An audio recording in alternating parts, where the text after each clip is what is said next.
just pass it on to you to start it off, if you don't mind.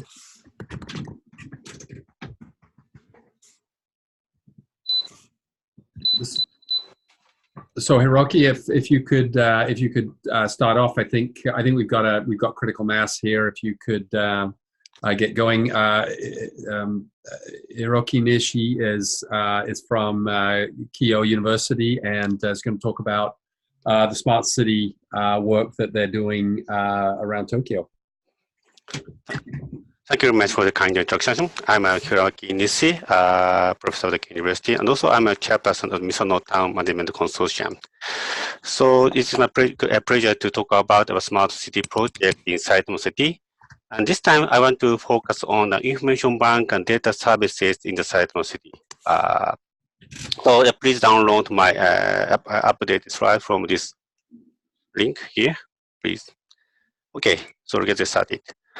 So the Smart Town project is now conducted by the Saitama City, and Saitama City has some district that is the kind of main part of the Smart City project in Saitama City, and one of them is the Urawa Misono Smart Town project. We say it's UDCMi, Urban Design Center Misono. That is also means the center office of this Town Smart Town project. The target area is located in north part of the Saitama City. That is about the 40 kilometers north away from the center of Tokyo. It takes about 30 minutes by train from the Tokyo. And the target area size is 320 hectares. And also the planning population is 22,000. But now we have about 12,000 persons in this town.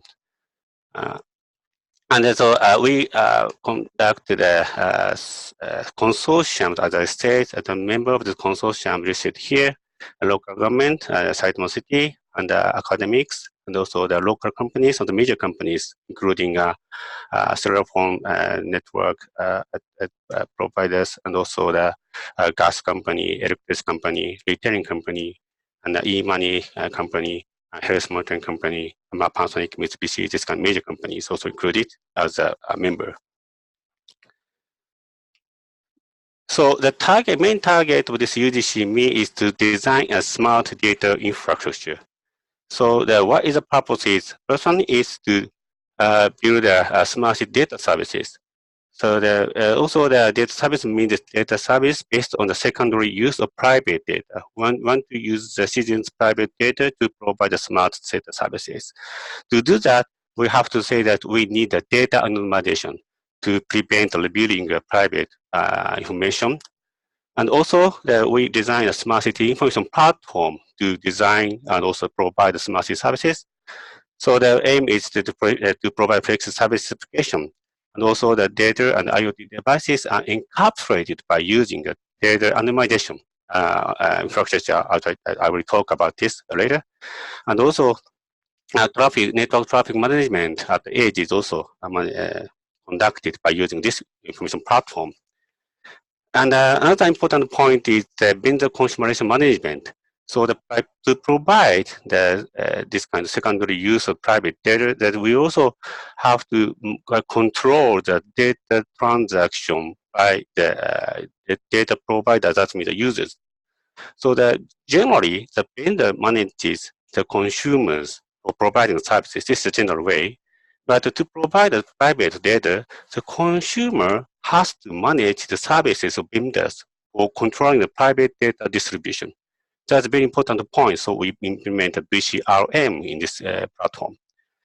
And another aim is to accumulating use cases and penetration into the whole city. So the Saitama City, mayor of Saitama City, Shimizu-san, is also want to design this kind of smart town into the whole of the Saitama City. So after that, we also want to cooperate between the town and cities by using the data, and also we will aim to make some standard to provide this kind of services and also a service information platform. Okay, so this figure shows the typical smart town, smart city services we are conducting.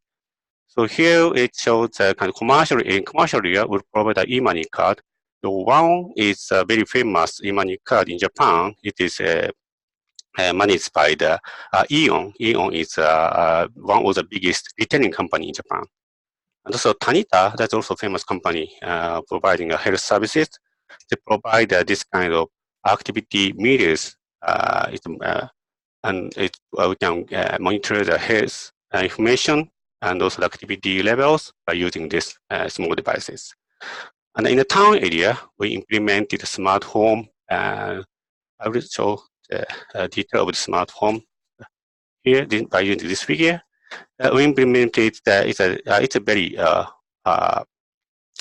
it's conduct very well that the temperature sensor we implemented a smart home and also humidity sensor we also implemented. We also implemented carbon dioxide sensors and this is to measure the indoor environment and also for the outdoor environment. We also implement the temperature and humidity sensor and also implemented the PM 2.5 and PM 10 sensors. And by using this kind of data, we can provide eco living report. This report is automatically generated by using AI. Okay. And also in the town area, we also implemented local positioning services by using a BLE positioning infrastructure. We implemented 160 antennas into this town. So by using this smartphone application, they can, the citizen can know the location of their belongings like bicycles or school children's, location of school children's or a pet like a dog or cat. And also mobility service is also a famous application of the smart towns. So we implemented this kind of sensors into the electric bicycles and the electric kickboards, EV garbage truck, and also the automatic driving EV buses also we have. Now we just started this service in this town. And also the child learning support, this kind of information service also provided by using the smartphone. And also for each person, they does not have the smartphone or they have not familiar with using this kind of smartphone application. We provide the service by using a set-top box. We say the UDCMi channel. So this is by just using their TV to provide this kind of information services. Okay. So as a summary, in the town area, we provide the locations, mainly provide local service. And the residential area, we monitor the indoor and outdoor environment. In the commercial area, the purchasing history, purchasing record data, and health data is measured. And also all the data is concentrated to the Microsoft Azure as a cloud services. But it also goes through our Edge server. You say the UDCMi Edge server. So this kind of data is also captured by using this Edge server. That means all the data is firstly monitored by this Edge server, and we can anonymize the data before arriving at this cloud services. So all the data is automatically anonymized by using the Edge server. That is a very important point to implement this data infrastructure in this town. Okay, so by using infrastructure, we implemented the information bank service. So as I said, this kind of data is taken in the town. As data is sent to our integrated data platform. And here, as I said, the VCRM vendor and consumer resource management is running. It's a kind of one application with our services, and this becomes is management. Management the relationship between the vendors and consumers, and also that this data is sent to the local government, also service providers to provide their services. For the service provider, they in many cases they have to pay the using fee that cost to use this data. So the cost is also used to manage this data platform, and some part of this fee is also paid back to the users as a reward. So this kind of system is now we implemented in this smart town. Okay. So this is kind of a frequently asked question. Why does the Saitama City manage the information bank? Yeah, that is a very big problem maybe. So, but for us, it's a very, how say, it's a understandable reason we have. So the first reason is to carry out their roles. So what is the city's role? So one of the city's role is to provide the basic local services for citizens by using taxes, such as the road, water, security infrastructure, gas, and electricity infrastructure, as a social security. So, but the information, the networking, the data is not managed at this moment as a kind of city basic security, social security. And it is caused cyber crimes and also the deprive of the wealth. So information should be same with the other infrastructures. This will manage the same with the other infrastructures like road, water, security, the gas, like that. So the Saitama City want to manage the data to provide the future social security. And secondly, the future taxing. So that is also known as the kind of VS GAFA. GAFA and the other .com companies earn money by using a private information with citizens and also local resources, Saitama City's local resources. However, they do not pay no tax. They not pay tax. So, for example, online purchasing. So maybe you use a smartphone to maybe you use Amazon. Rakuten is a very famous online marketplace in Japan. They use this kind of services. And if you order something by using this online marketplace, the delivery truck, delivery van comes from the neighbor cities, and in the house, they will pay by using an e-money card. So in this transaction, does any taxes paid to the Saitama city? We can say no, yes. So they want to get some reward to do this kind of commercial activities. So they think that for future taxing, to manage the information, it's also important to get some taxes from this kind of economic activity. And so then the third one is developing local economics. So using this data, they can say they can provide the new smart city data service. That means they can make new businesses by using this data. That is very important point to encourage the new business in the local town, so certain cities offices. So they are put an emphasis to developing this local economics by using a smart city data. And last one is branding. So get the feedback from the citizens of the data and use the data to improve the city services. So by using this data, they can improve the city service, of course. And they can make a reward as a momentary benefit to the students. And by providing this kind of smart city services, the citizen also may give some benefit that make some branding for the cities that maybe someone say that, oh, it's very interesting, also very useful services provided in the Saitama city. I also want to live in a smart Saitama city or smart towns. So this kind of house activity we can say this can make some branding for the towns. Okay. And so in the general way, as I said, the smart city, it generates some data. The data is directly sent to the cloud. And at the cloud, the data is analyzed and stored, and remotely it is, it's executed by using some cloud applications. And the result is also sent going back to the smart city, the local, and it provides some new services. That is a very general way. But in this kind of style of the data management, a single point failure problem will be occurred. Single point failure is now, in general, I say that in the cloud. The cloud is a kind of fully distributed systems, and the application is executed in the parallel. So it is difficult to say that the single point failure in the cloud, but we can say that here in a network connection, it can be a kind of single point of failure problem. So and also that's all the data sent to the cloud. That means that they will lose the management chance of the data. As I said, the site on site want to manage the data. What kind of data is now taken by who or by where or like that.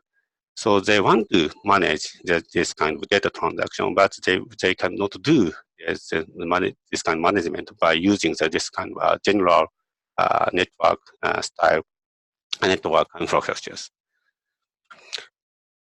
And as I said, that the Saitama City they implement a different ways. Locally, the data is generated. Locally, it's stored. Locally, it is analyzed. Locally, it's used and analyzed at the local. So all this kind of data services is conducted in the local.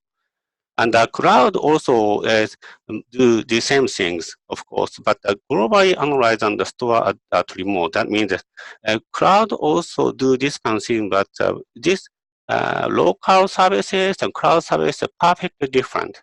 Local services aims to provide private services and also directly connect to the users, residents, citizens.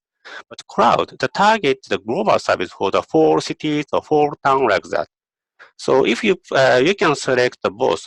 Okay, now service provider A want to provide service A. So this service A is the target is a private. That means that they have to use the private information to provide the private service. Then they can deploy the service A into the town.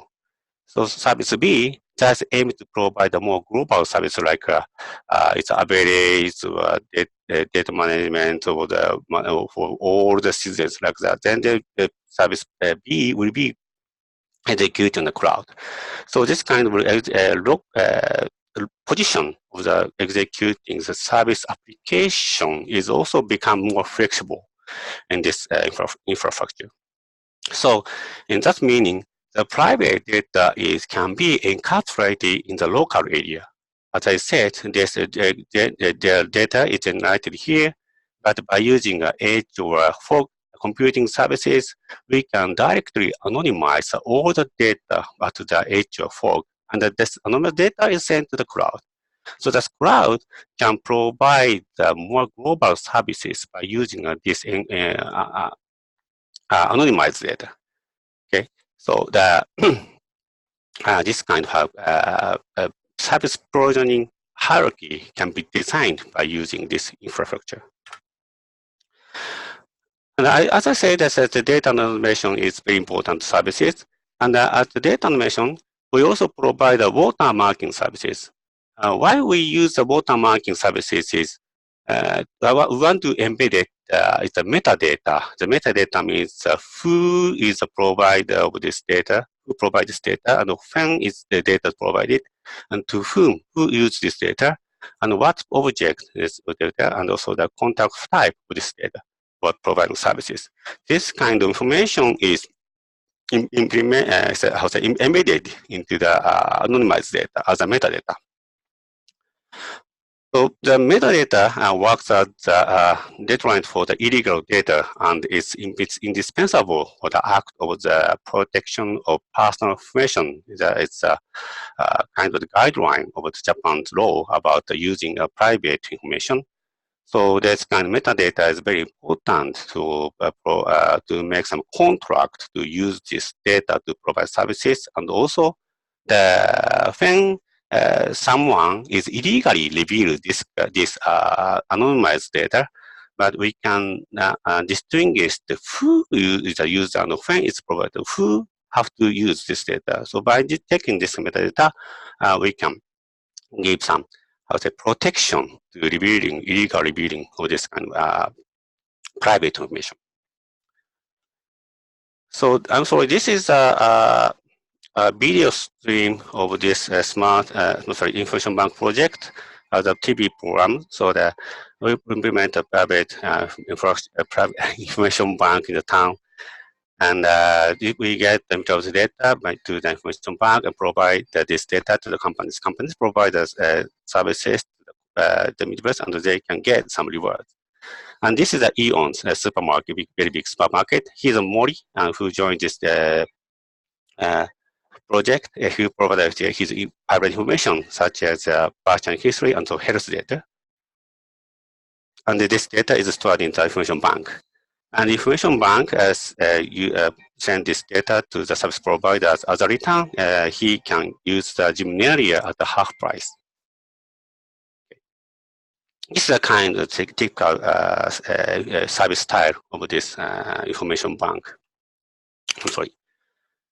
And also, as I said, it's a kind of demonstration at the GCTC, but we measure the smart meter data, and in the many cases, this data is directly sent to the cloud, and this kind of echo report is automatically generated by using AI. This is a general case.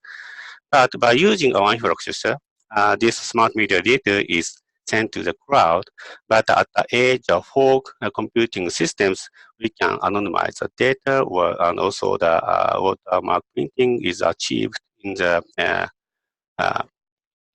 middle point of the network, and still we can provide this kind of echo service report by using anonymous data.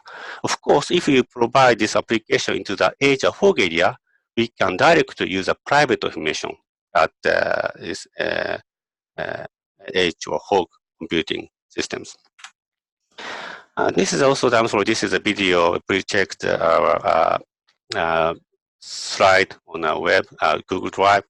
You can check this video stream, but I'm sorry. But here, this demonstration says that by using the VCRM, we can provide the so you can deploy the service application into the dedicated location, and also according to the VCRM information.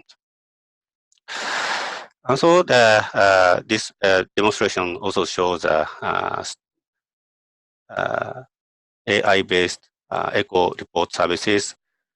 Now we get the home number 12's smart meter data. This is the data. And also by using this data, we automatically generate this kind of energy use report. Okay. And also at the edge, we anonymize the data. You are ready for anonymization, and as a water marking, we implement the WEST. So this is it's anonymized data. You can see the difference. Okay. And by using this anonymized data, we can create the different report. And we just content is very similar, but some you can see that different points very little, but still it's anonymized. And also by using this anonymized data, we can get the metadata. It's implemented WEST. Okay. And now we are providing similar services by using this information banks. I want to explain three different services. First one is Eco Comfort Board services. Eco Comfort Night services by using AI. This is it automatically generates the Eco Comfort Life report.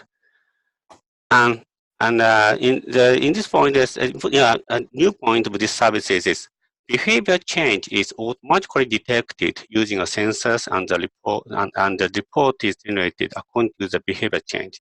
So we provide this kind of eco report, and maybe the resident do something behavior changes by according to this report.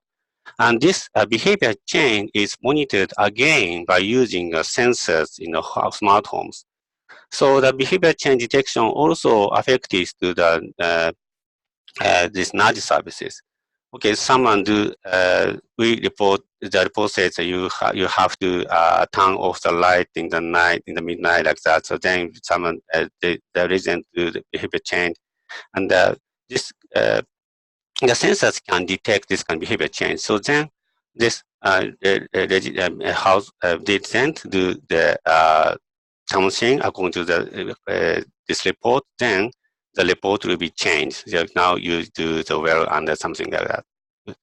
And if the report does not make any behavior change, then the report will change because this report does not, maybe the citizen cannot observe the report because they have some jobs in the midnight, then you cannot turn off the light, and they also the report will change this how say it it makes a different report. The second one is I'm sorry. This is also the result for the equal comfort services by using this report.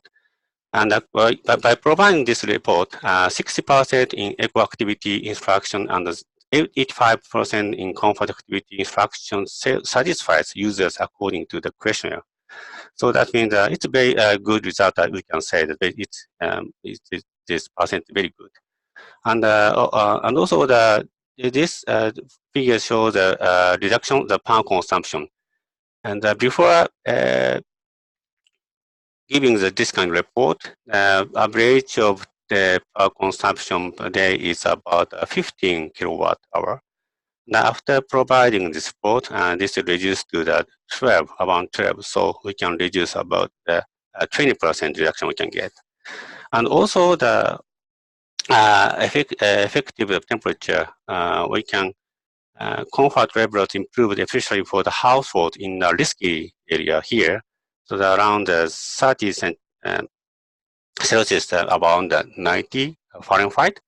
And it's very risky area. It's amazing.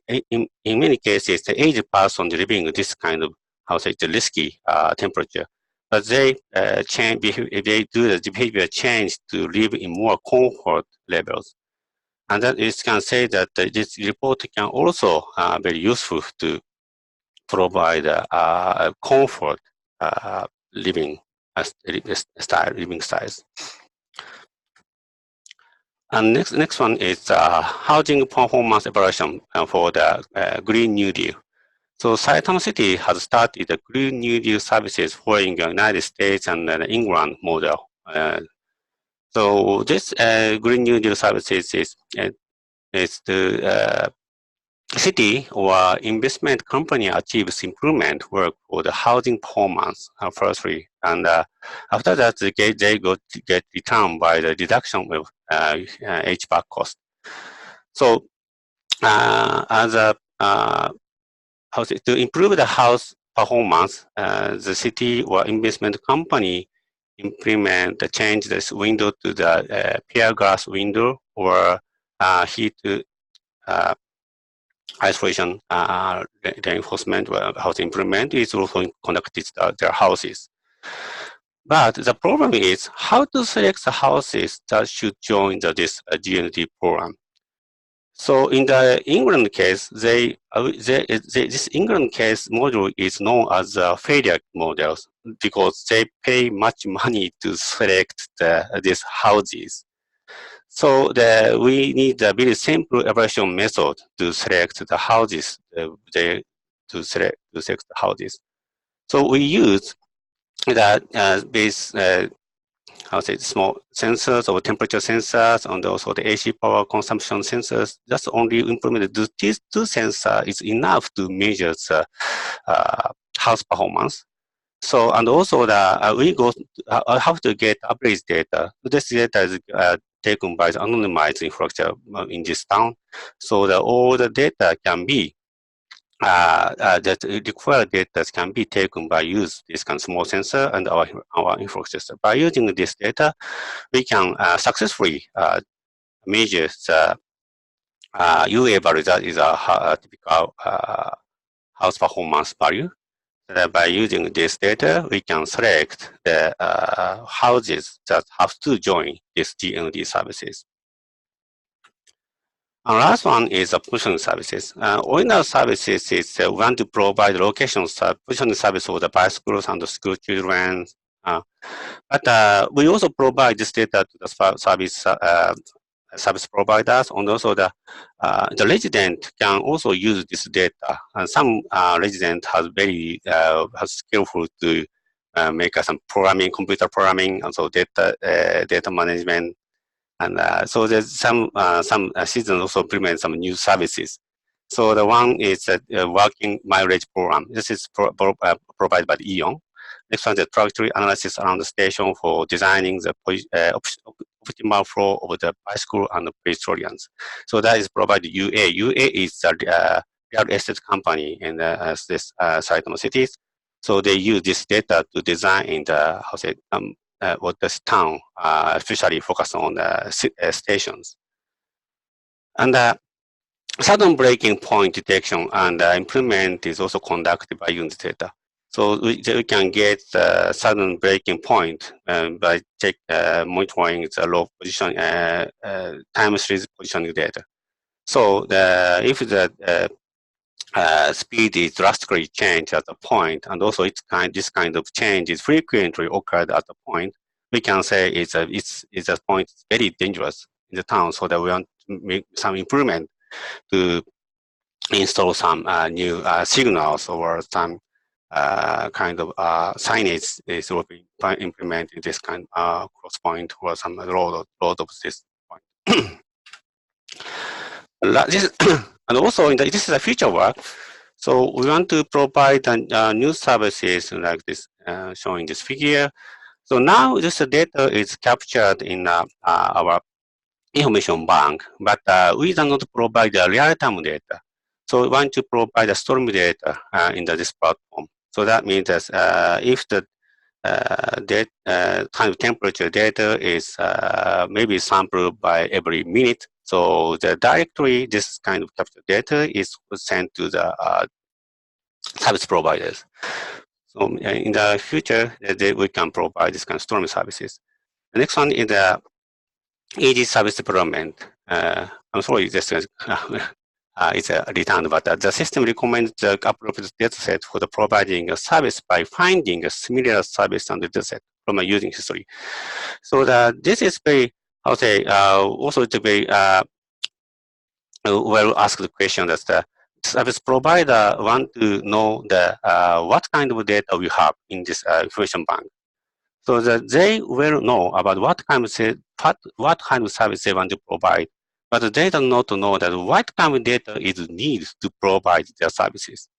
So want to provide the service, but how to use your data? This is very well questioned to our information bank services. So we want to using this kind of AI to find similar service and the data set. This kind of using history is very important to do some matchings of this data and services.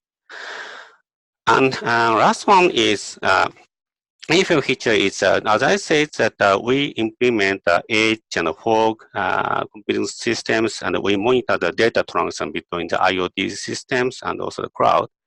So that means we are edge and fog system can be a sensor of the data generated in the town. So we also monitor this data, and we can get this data as a data source of the information bank. And in the future, we also want to use this captured data as a lineup of the information bank. Okay, this is the last slide. So as I say that we implement many sciences in town, and including health information and the purchasing information, and also the indoor and outside information, environmental information. And this information may become the community big data. Big data means it is includes both useful and useless data. And by using this and the devices, we can change this data to massive. The massive data is also the bunch of data, but it's only it only includes the useful data. So by using this massive data, we can provide smart city services. So provide services, we may use a kind of visualization like a smartphone. We can control some of the machines in the town. Also, we can make the behavior change of the residents. And this kind of control as a behavior change also makes some new data sensing that this behavior change is monitored by the sensors.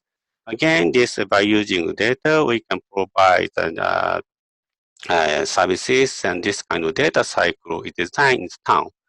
This data cycle is depend on the town. That okay, so this design also this data cycle in the city A is maybe it's different from the same similar data cycle in the town B. It's a locally designed, this data cycle locally designed, but still we can say that maybe it has some common, how say it's a strategies or common data services will be useful. The, you can say it's a general services.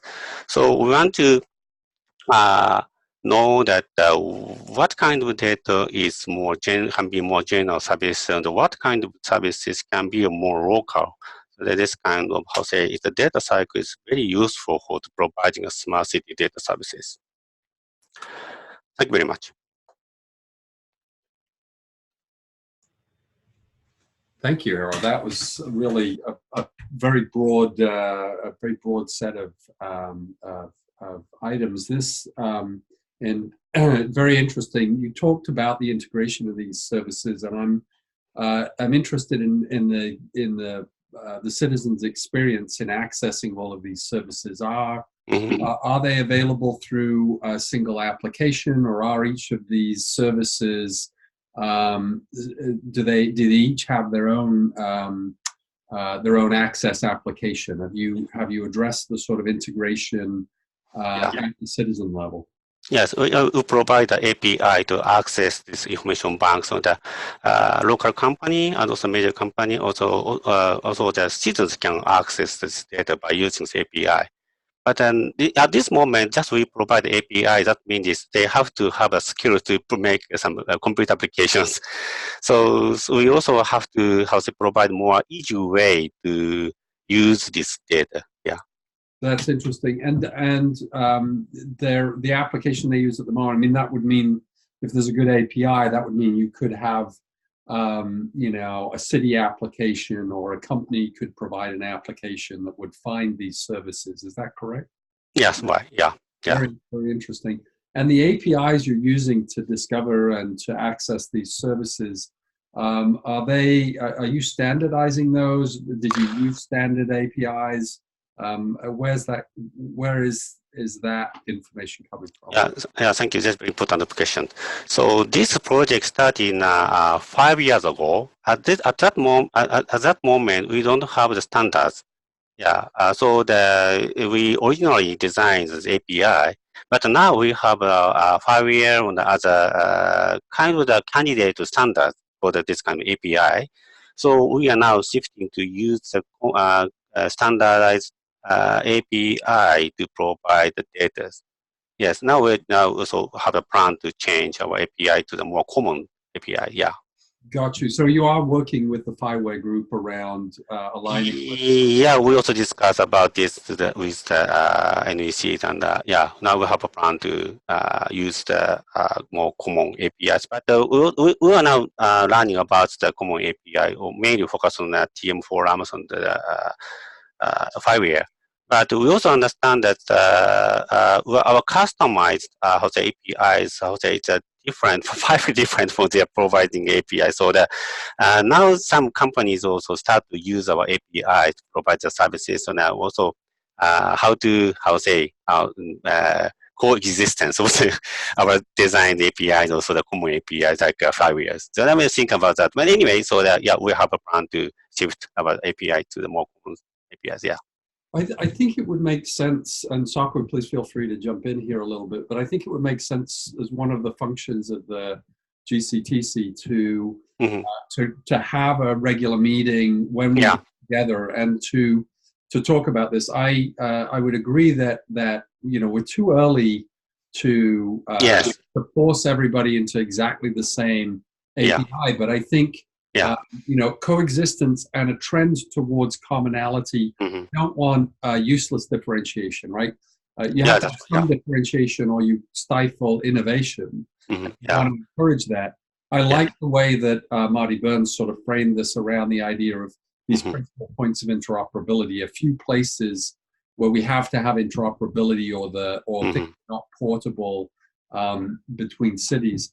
But I think a group that gets together that includes influences from Europe, the United States, and Asia to try to look for the ways in which we eliminate the unnecessary differentiation would be very useful. And I suspect that's something that NIST would be interested in helping with. Is that true, Saku?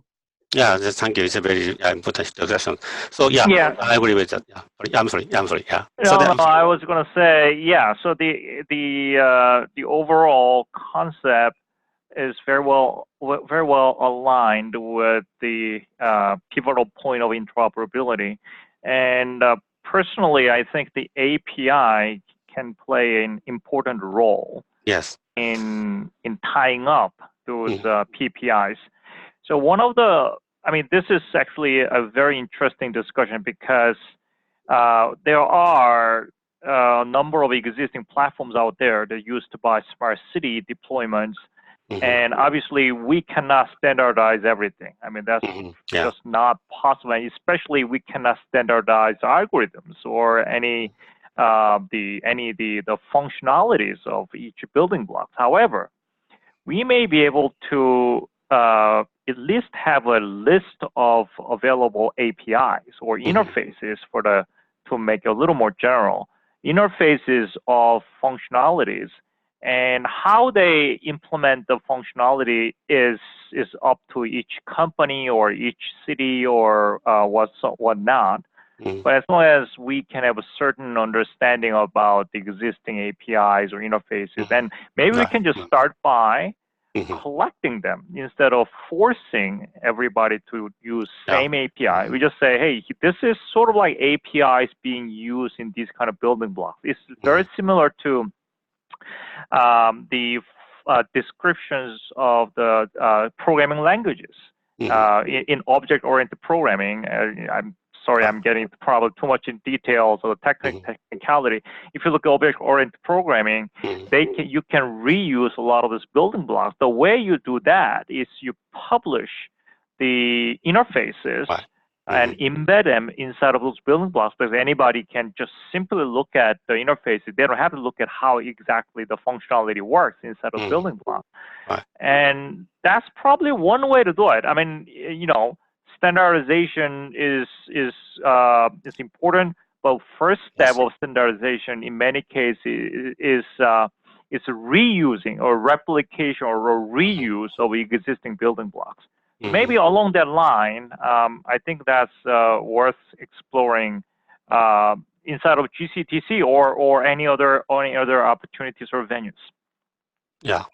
We also want to join some kind of smart activities like around this kind of data management APIs for the smart cities. But this is also correct that we don't have this kind of standards working group to the target is to generate this kind of data API for the smart city data. Anyway, so maybe GCTC is also one of good opportunity to discuss about that. Well, maybe this is a working group, but also is maybe a good chance to discuss about that. And actually, I want to say that just API is also important, but at this moment, we need a kind of what kind of tag should be out to that data. So it is it's a not good, but we have to say that all the data is managed by the database.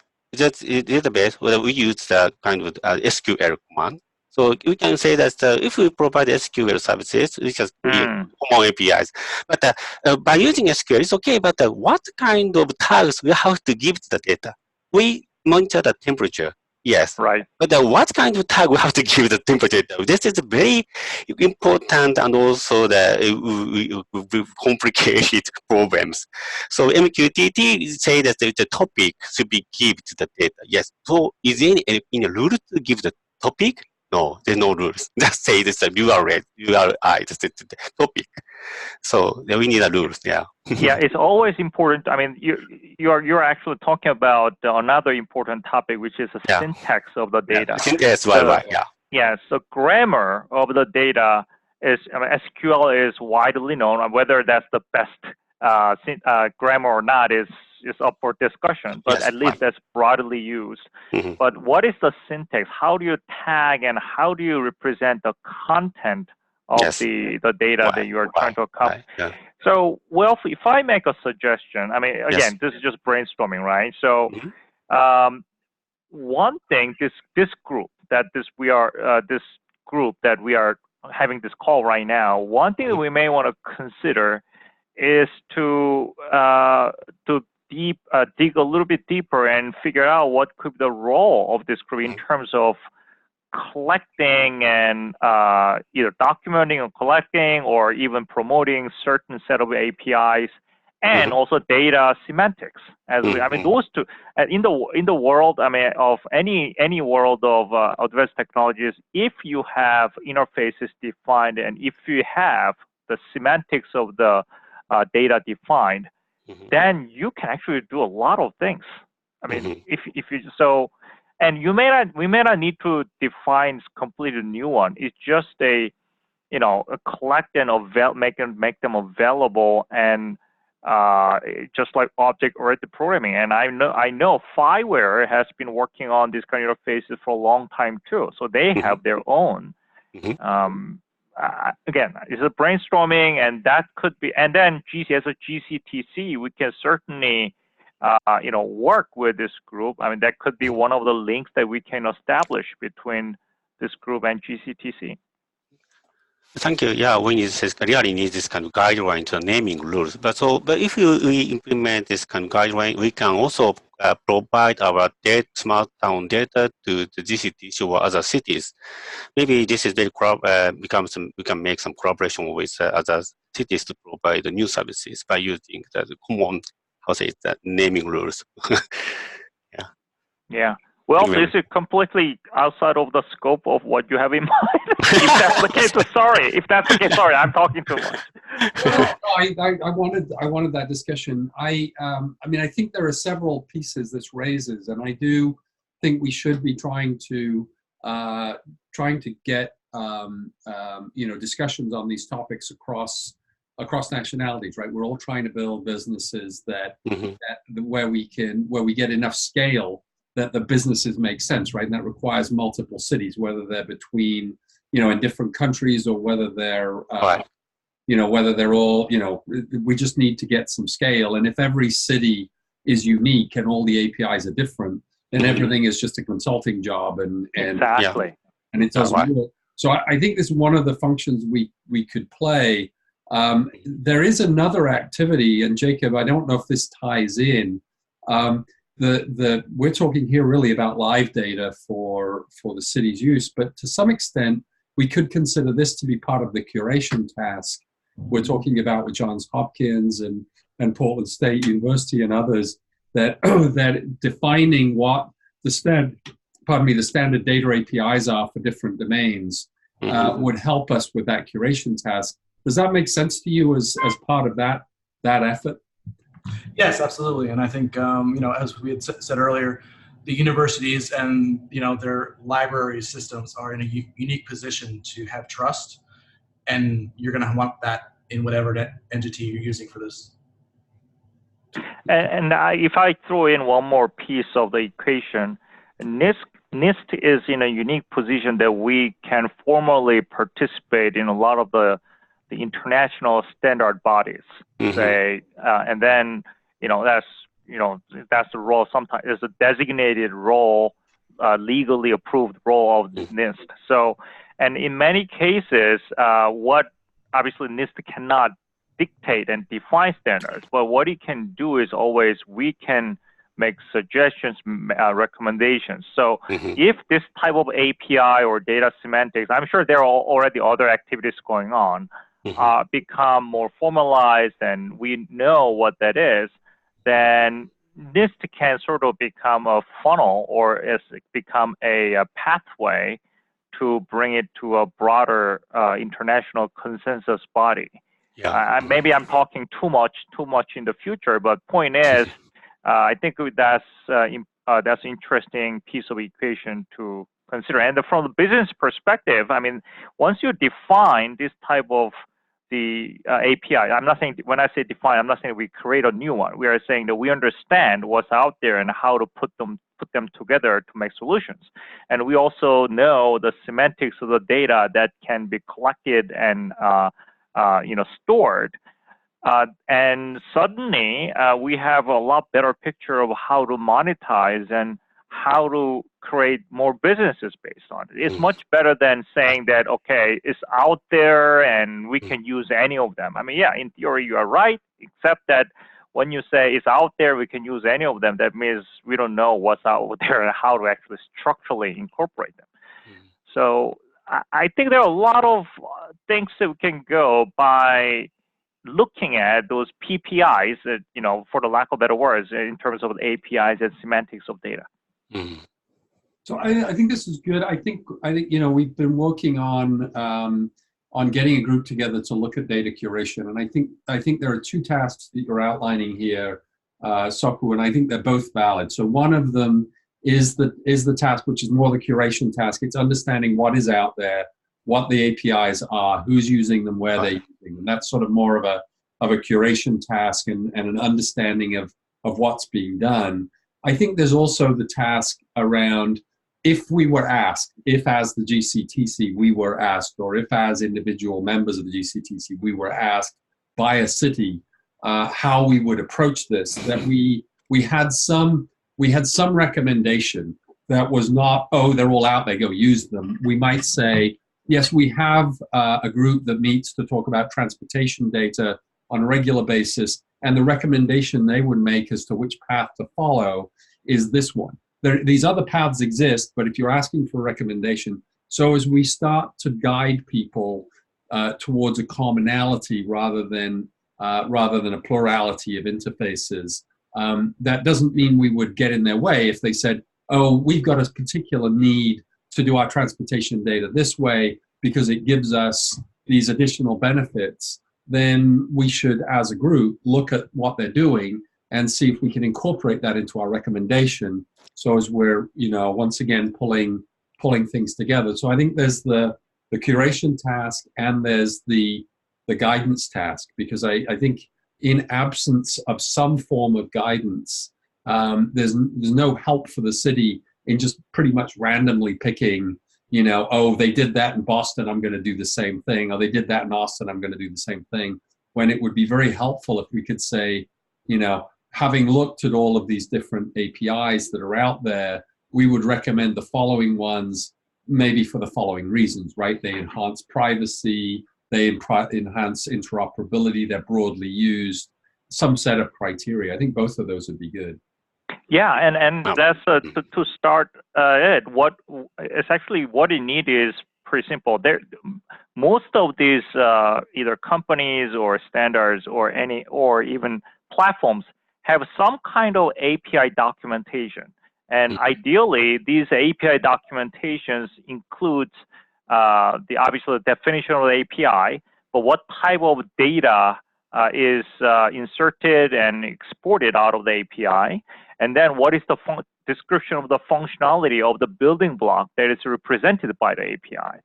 So, I mean, it's not a magic. It's very common, you know, programming language definition. And once you have that, now you understand what toolboxes you have. It becomes a toolbox for you. And obviously, with the semantics of data defined, that basically make a complete toolbox for you. And then when cities come to you, or actually GCTC cities come to you, or you reach out to GCTC, we can now say that we have these toolboxes, building blocks that can provide this type of service or this type of functionality. When you and we can even have examples. Let's say city of Saitama has this full system and composed of such building blocks. And by the way, these building blocks represent these APIs and functionalities. So this is one example of how Saitama implemented it. And then we can provide those functionalities in different mix and match to other cities as well. So that could be, and then another good thing is this forum, that this weekly call already exists. So maybe one way to do that is maybe focus it a little more going forward and ask the presenters to bring in their API and data semantics documents or information. And maybe we can even pick presenters that can focus on those kind of presentation. And then hopefully as a part after the presentation, they can sort of like share those documentation or definitions with us. and we collect them and we document them. Yeah. Yeah, I think So I think we're working on a session at the Global Tech Jam in this area. Jacob and I have been working on it. Would love you to be part of it, Hiroki. And I think you're planning to be out here, right? Right. And so let's make sure. I think there's quite a community that's interested in this, and so I think we want a good substantial session on it. And I agree with you, Soku. There's a bunch we can do here. I do think we want to get professional curators involved, right? We're working with the library system here at Portland State. John linked us up with them. Jacob's working with Johns Hopkins. We've had some discussions with PNNL. So I think there's something we can do here. Before we wrap up, there was one other area that I thought you raised, Hiroki, that is really important, and I don't think we've got enough time to ground it out. But I really like the discussion about the data privacy and the idea of separating out city data from personal data. I think there's a number of ways to do that. I think we've talked about a couple of them, in these forums. And I think the fact that you've got an implementation here, I hadn't come across the idea of a data bank, a physical entity in that way. But the idea that in some way there is certain kind of data that remains in the ownership and control of the citizen, and that data is then monetized or is used to create benefits for the citizen, I think is sort of growing and building momentum. And I think there's a really good discussion that we can have as to how to do that and provide tools to allow it to be done effectively. We're certainly working on some here. And again, I think a topic we might want to bring up at the Global Tech Jam in more detail. Hey, Wilf. Yep. This is John. I think the discussion that you and Saku and Hiroki have been having is very appropriate for this set of people. But I also just wanted to comment that I think that the presentation is really impressive in terms of how comprehensive the program is over there. And I don't know of anything, or I haven't heard of any programs in the US that have been able to pull off that kind of coordination of so many different applications. So I realize that's a more general comment, but it's really impressive to see. I think it's merited, Hiroki. I think I would second that. Thank you very much. Well, yeah. Well, Hiroki has been always impressive. Did you guys know that? I thought you guys knew that. Wow, it's a shame that you didn't know that. Just kidding. I'm just kidding. Now we do.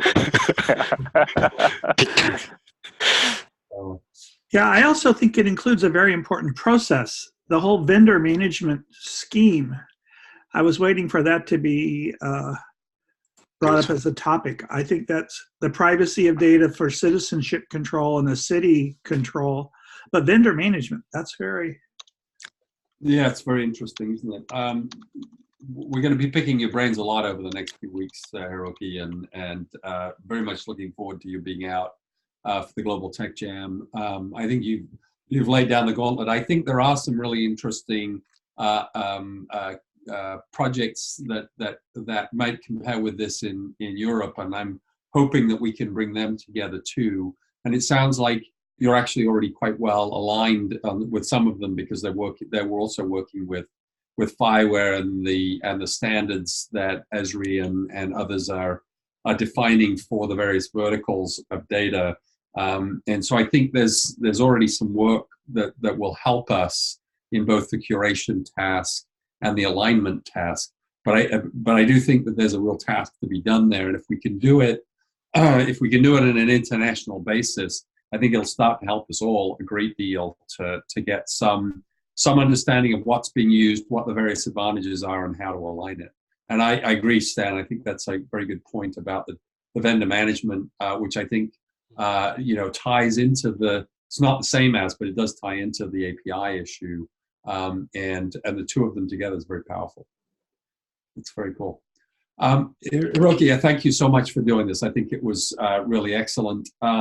I don't have a presentation set for next week. We may want to pick up this discussion because I think there are several questions that we could pick up. So if you're available, Hiroki, we might want to carry on the questions and go down some of these discussion topics a little bit more next week. Is that possible, or is it just too much in the middle of the night? Yeah, thank you very much. Yeah, I'm also ready. Yes, I also want to contribute to penetrate our system. I also want to make some collaboration with other cities, maybe focus on the United States cities and also other European cities. Good. So yeah, thank you very much. I want to actually, it was my pleasure to contribute to implement this kind of system. Thank you. Thank you. Thanks, everybody. I think we used up our hour. Much appreciated. And I will get this posted pretty quickly for the people who weren't on the call. And let's plan to get together next week and explore both this and the Porto discussions of city implementations a little bit further, and maybe help set up some of the discussions for the Global Tech Jam. All right. Excellent. Thank you, guys. Great. Thanks. Have a great day. Bye-bye. Thank you, Matt. Bye-bye. Thanks, everyone.